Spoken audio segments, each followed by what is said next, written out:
Continuamos en Recreo Sudamericano. Después de mucha risa, de mucha alegría que pasó acá con los payamédicos, ustedes ya lo conocen, es de la casa. Yo lo quiero un montón.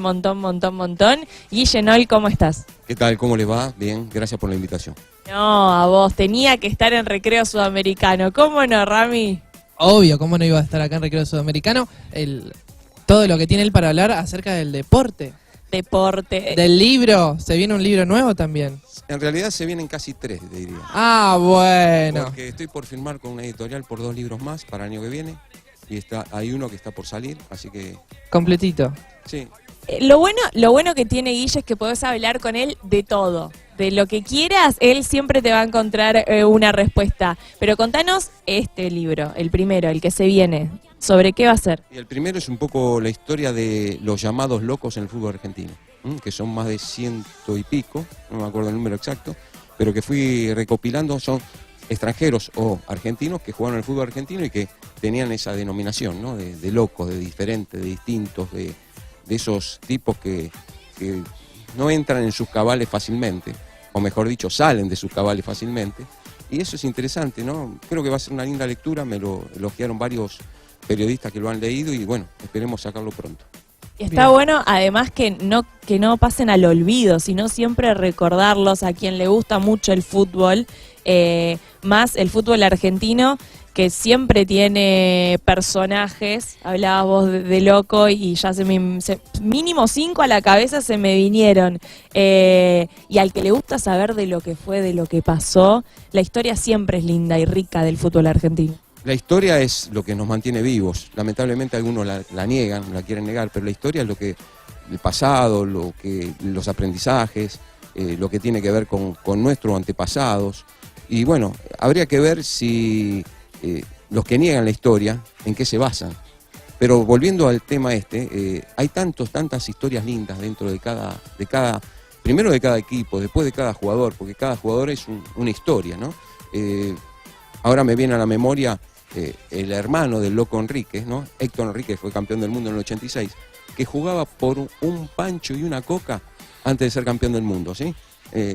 Esas historias son tan ricas que tienen que ver con un poco la idiosincrasia de cada uno y cómo se fue formando. Campeón del mundo en el 86 y no más de 10 años antes, 11 años antes jugaba por un pancho y una coca, ¿no? Es increíble, ahí tenés miles y miles de historias de jugadores que generalmente, se me vienen por ahí ahora los más conocidos, pero siempre vinieron de abajo. Sí, son los que tienen el fuego sagrado y los que llegaron más alto.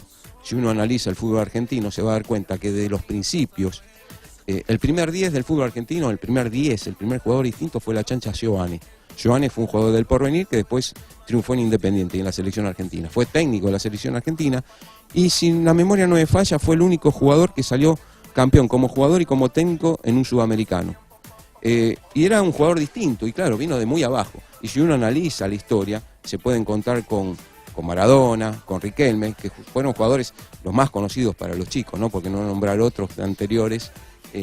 Yo nombré uno de la década del 20, como Giovanni, el 20 y el 30, pero hay muchísimos que triunfaron, no solamente en el fútbol, en el boxeo, en otras actividades deportivas, pero el boxeo y el fútbol es donde, digamos, son los deportes más económicos, si se puede hablar, porque con una pelota juegas al fútbol, boxeás quizás sin guantes, y muchos salieron de muy bajo y han llegado a niveles impresionantes, sobre todo en el boxeo, ¿no?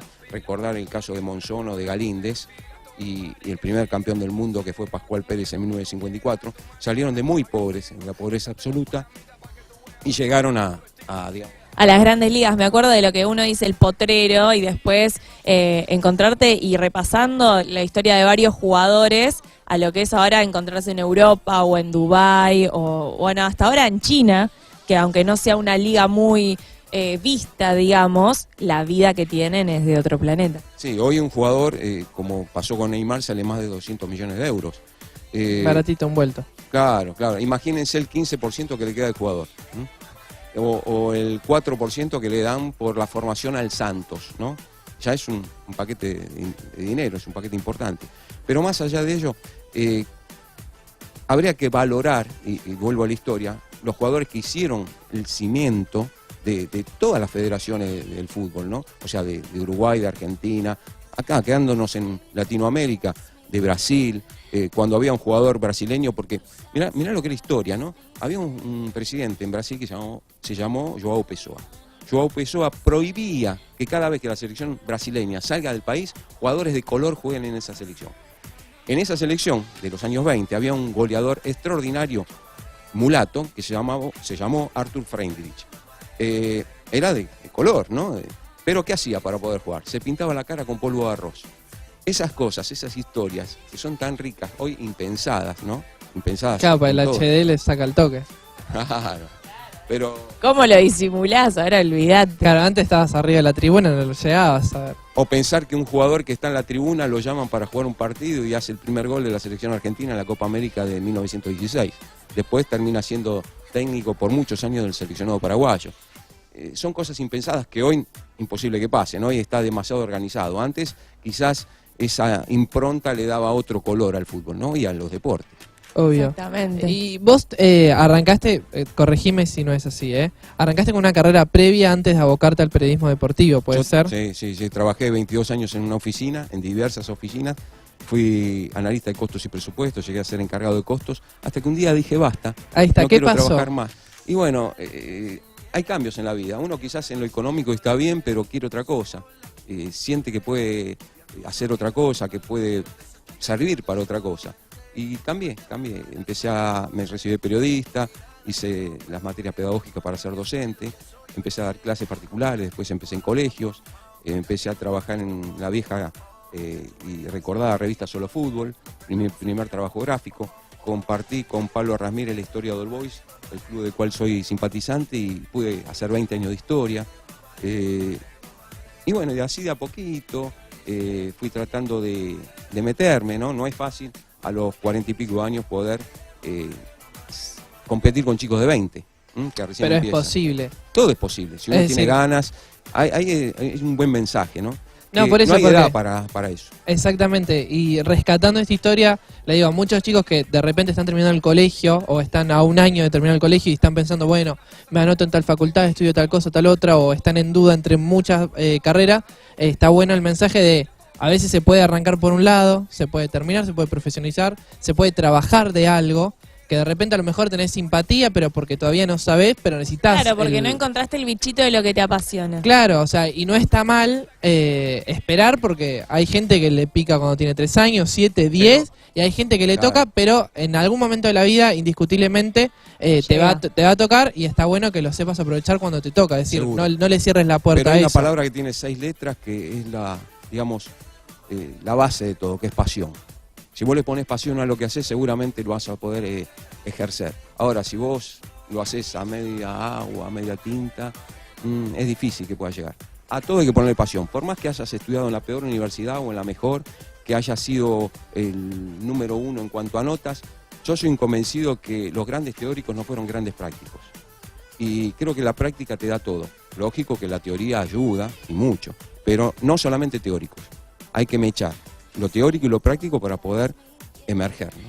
Exactamente, la pasión tiene que estar, ese bichito que hablábamos siempre de la vocación o del amor que uno hace, porque yo creo que más en esto que nosotros comunicamos, transmitimos, si no lo sentimos, del otro lado se nota. No, seguro que si hay una persona que lee mi libro, un libro mío, y dice, no, ¿qué escribe? O sea, no tiene sentido. Claro. Pero, a ver, si vos escribís algo que es también diferenciarse de la manada, ¿no? Porque yo tengo un lema, un legado que lo aprendí solo, en la calle, en la Universidad de la Calle. Cuando todos van para un lado, yo voy para el otro. ¿Qué quiere decir esto? Que no voy a hacer lo mismo que el resto.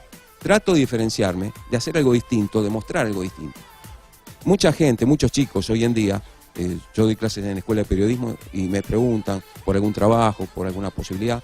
Bueno, antes de buscar un trabajo hay que perfeccionarse, hay que mejorar la dicción, el vocabulario, la modulación, un montón de cosas, ¿no? Y hay que, a partir de ello, tratar de buscar, sí, siempre buscar, pero con pasión, o sea, dedicándose de lleno. No, bueno, un poquito, voy a cursar, hoy sí, mañana no. esto es terrible, ¿no? Lo que pasa en nuestra sociedad a nivel educativo, y este es un lindo tema para charlar y para debatir. El nivel de educación ha bajado mucho en los últimos años y, de hecho, en la década de los 60, fines de los 60, principios de los 70, un perito mercantil que se recibía en un colegio equivale hoy en sabiduría a lo que es un máster en una universidad. Y te lo puedo dar justificando las causas. Pero bueno, el negocio de la educación o el negocio de algunos medios también ha hecho que esto sea parcialmente, que se vaya degradando de a poco. Y muchos chicos que salen con conocimientos muy pobres del colegio secundario, si no lo hacen per se, o sea, no se dedican a leer, a informarse, a cultivarse, fracasan luego. Claro, claro, porque aparte es contradictorio que tienen toda la información al alcance de la mano, pero que a su vez no es bien utilizada o bien aprovechada. Lo que vos decís es real y pasa en nuestra sociedad, que por ahí, bueno, se quedan con la base del secundario y tampoco están esas ganas de informarse o de aprender más. Es lindo hacerle reconocer a los chicos, sobre todo de las escuelas de periodismo, y también a los chicos del secundario, que no tienen que ser periodistas de celular.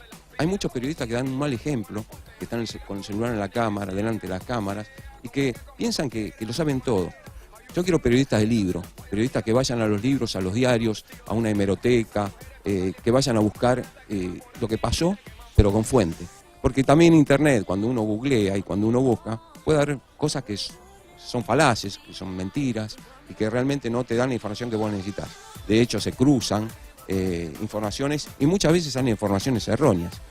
Hay que volver a las fuentes. Ojalá algún día nos demos cuenta y que no sea tarde, ¿no? Ojalá que así sea. Pero bueno, hablando más puntual de tu carrera, viste que Messi tiene sus balones de oro. tiene su. ¿Cuál fue tu balón de oro? ¿O cuál sentís que es o que vendrá quizás? Y bueno, haber sacado 6 libros es, digamos, un logro. Cuando saqué el primero no lo podía creer. Mi otro balón de oro quizás fue la primera vez. Voy al periodismo porque es, digamos, donde menos gané económicamente, pero donde más lo disfruté. La primera vez que cobré un sueldo en radio, que fue de la mano de Roberto Perfumo, allí por el año 98, cuando yo recién empezaba, ¿no? Hace casi 20 años, me fui al baño a llorar, porque no podía creer cómo podía hacer algo que a mí me guste y encima cobrar. Era impensado para mí 2 años antes. Pero bueno, eso tiene que ver con las ganas, con el deseo, con la pasión, con la fuerza, con la búsqueda constante. El que se queda sin hacer nada, pero creo que la formación es la que triunfa al final del camino, ¿no? La gente formada se nota muy diferente a la gente que no es formada. Pasa en los canales de cable, sobre todo en TIC, donde hay periodistas o pseudo periodistas que son lamentables y que dejan mucho que desear. No digo todos, por Dios, no, digo algunos, que quizás porque tienen una buena, digamos, buenos contactos a nivel económico, que puedan conseguir grandes publicidades, perduran frente a las cámaras. Y esto no es bueno para el público, para los futuros periodistas, para los chicos que los toman como referentes. Muchos toman como referentes a esas personas y son realmente detestables. No porque no solamente no saben hablar, sino porque sus fundamentos son muy pobres. Exactamente, ya hablábamos de la formación que uno tiene que tener y yo creo que el mensaje que vos, bueno, esta anécdota que contaste de perfume, es ahí, de perfumo, es ahí a donde todos ellos tienen que ir y yo creo que la satisfacción que sentiste ese día y pienso y me emociona porque digo, estoy haciendo lo que me gusta, me pagan por eso, lo disfruto. Yo creo que cuando a vos te pasa eso, ese es el clic y que creo que todos nosotros y todos los que nos están mirando, ahí es por donde tenemos que ir, ese es el camino a seguir. Sí, sin duda el camino a seguir es perfeccionarse, estudiar, capacitarse. Lo que pasa es que es muy fácil decirlo, hay que hacerlo. Yo no, o sea, cuando veo un chico, por ejemplo, que lo veo con un libro en la mano, que cada vez es más difícil encontrar, o alguno que está en con una tablet leyendo un libro en el subte o en el tren o en el colectivo, tengo ganas de felicitarlo, porque son tan pocos que te alcanzan los dedos de la mano para contarlo. La mayoría está con las redes sociales y se pierde mucho tiempo.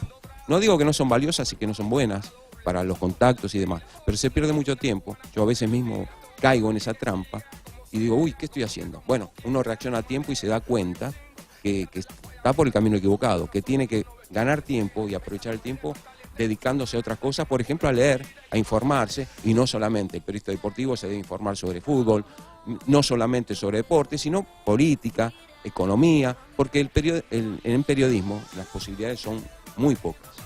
Y los chicos tienen que estar preparados. Entonces lo que hago, lo que fomento, trato de fomentar, es abrirle la mente y decirle, chicos, el día de mañana, si hay una oportunidad de ser, no sé, críticos de cine, preparémonos para eso, no solamente en el fútbol. Y además, si, bueno, le gustan mucho los deportes, fenómeno. El fútbol déjenlo de lado, prepárense en 3 deportes alternativos y háganse fuerte en esos deportes, y el día de mañana ya van a tener una posibilidad, van a entrar en una radio, hace falta un cronista que haga hockey sobre patines. Yo sé de eso, sé de historia, sé de los manejos, sé del reglamento, y eso es bárbaro, porque hay muy poca gente que se maneja en los deportes alternativos. Bien, y para ir cerrando, arranca nuevamente, se retoma el torneo, el campeonato. El campeonato, sí, antes de que Guille ingrese al estudio, le digo, vuelve el fútbol, le digo, ahora, si Dios quiere y sale todo bien y pero en AFA no pasa nada. Claro, pero vuelve diferente La a como Superliga terminó. Claro, vuelve, esto es un mensaje, ¿no? Por otras pantallas vuelve el fútbol también. para pocos. Ahí está. Pero tiene doble mensaje, porque para pocos porque va a haber que pagar en el futuro inmediato. Pero para pocos porque va a ser un campeonato para los 5 grandes. Y los 5 grandes fueron grandes gracias a los chicos. Porque lamentablemente fue así. Si del año 31, en el año que se profesionalizó el fútbol, hasta 1967, siempre salieron campeones los 5 grandes, Boca, River, Independiente, San Lorenzo y Racing. Recién Estudiantes en 1967 pudo cambiar esa historia, pudo modificar eso. Y hizo que, digamos, los de abajo puedan mirar la historia diferente. De hecho, fue campeón del mundo Estudiantes, fue campeón del mundo fue casi campeón del mundo Argentino Junior, ¿no? Jugó la final con la Juventus, y muchos equipos como Ferro han logrado traspasar las fronteras esas. Claro que si uno analiza los 2 campeones mundiales, los planteles de los campeones mundiales de Argentina, se va a dar cuenta que la mayoría de los jugadores salió de equipos chicos. Y eso te da a entender y te da para comprender también que hay que modificar la idea. Sin embargo, se fijan en los 5 grandes. Exactamente, así que bueno, vamos a disfrutar de este fútbol que se viene, se viene el fútbol largo como Europa, con esta Superliga, este torneo largo, muchos cambios y muchos refuerzos en los equipos, hay que ver cómo lo van a afrontar para lo que viene. Y hay que ver si también los semilleros, que son los clubes de Rosario, Argentinos Juniors, ¿no? Junior, lo que sacó Argentino. Se puede entender que un club como Argentinos Juniors, que ha sacado desde mediocampo para adelante, muy pocos defensores, quizás recordando Placenta, Sorina, Gómez o a Cáceres que jugaron en Boca o en River o en Europa, Argentino siempre se dedicó a sacar de mediocampista para adelante. Pero qué jugadores que ha sacado, ¿no? Qué potrero del mundo que ha sido. Y así los clubes de Santa Fe, como Central y Newell's, que arrancaron en el fútbol grande en el año 38. Todo esto hace que alguna vez se tenga que replantear todo. Porque si uno analiza, a ver, ¿cuántos jugadores de Boca salieron del semillero? Qué pocos, ¿no? ¿Cuántos jugadores de River salieron del semillero? ¿Cuántos jugadores de San Lorenzo, de Racing e Independiente? Bueno, ese es un problema que tienen los clubes grandes, que no tienen el tiempo que tienen los chicos para elaborar sus jugadores. Y esto también es un problema que cada vez se intensifica más en las inferiores. Porque los padres, ¿no? Sobre todo, mirá qué cosa, ¿no? Hubo una nota hace poco con un técnico de inferiores donde decían que los padres no quieren que los chicos jueguen de 3 o de 4, porque son los puestos que menos valen. No, ¿ves? ¿Te das Complicado. cuenta?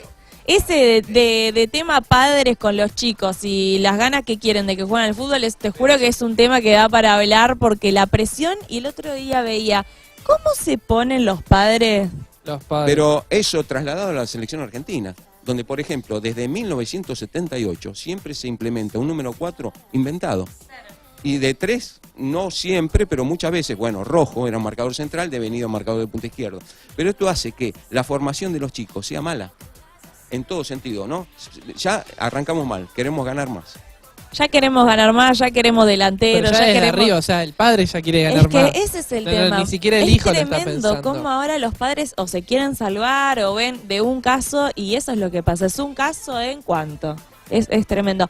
La última que le hago y Dale. ya, porque cuando lo tengo ahí es increíble y empiezo a hablar de años y digo, ¿dónde entra tanta información en esa cabeza?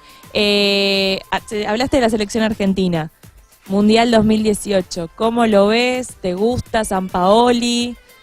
Falta un montón, yo sé que falta y hay que probar y hay que adaptarse, pero esta primera mirada, ¿cómo la ves? Yo en un principio pensé que Sampaoli no tenía pergaminos para dirigir la selección. Ojalá que me tape la boca y lo dé vuelta a eso. Y creo que la selección argentina en los últimos años se basó mucho en Messi. Y a Messi habría que dejarlo un poquito libre. Y siempre hago un parangón, si bien es otro deporte el tenis, pero me gusta comparar. Si Federer a los 30 y pico de años pudo ganar la encerradera de plata para su país después de haber ganado todo individualmente, es un caso parecido al de Messi. ¿Por qué Messi no podrá hacer lo mismo? Me gusta Bien. ese cierre. Está como la película, quiero preguntar con su mujer, como la película El fútbol o yo, la nueva que sacó Adrián Suárez. ¿Esto así hay complicada la relación o cómo viene? Imagínate a mi señora cuando yo era empleado de oficina y después cambié a trabajar sábado, domingo, sábado a la noche en transmisiones deportivas. Contenta. Sí, Contenta porque tenía tiempo libre. Digamos que la plata pesó mucho, pero la plata en otro sentido. No, Claro. si no estamos en un colegio. Pero me ayudó mucho. Realmente... ¿Ella es futbolera? No, para nada. ¿Para nada? No.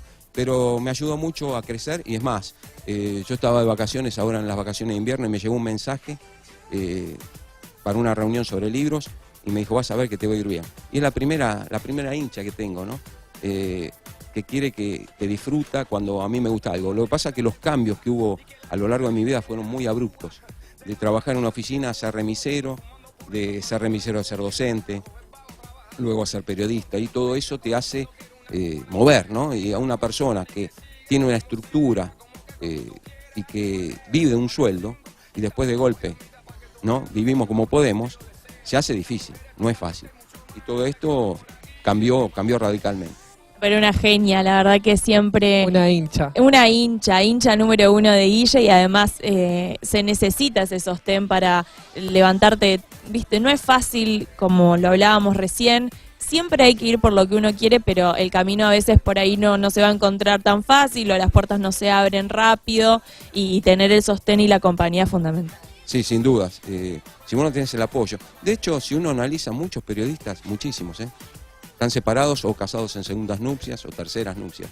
Esto es Qué común, tema, es común en el hay que ambiente. investigar un poquito ahí. No, Pero no, bueno, no, es común porque conozco un montón y conozco historias. Ay, chicos, no me digan eso. nos tenemos que hacer una parte especial para hablar de historia, de periodistas. Bueno, pero te digo la buena, muchas parejas se formaron dentro del periodismo.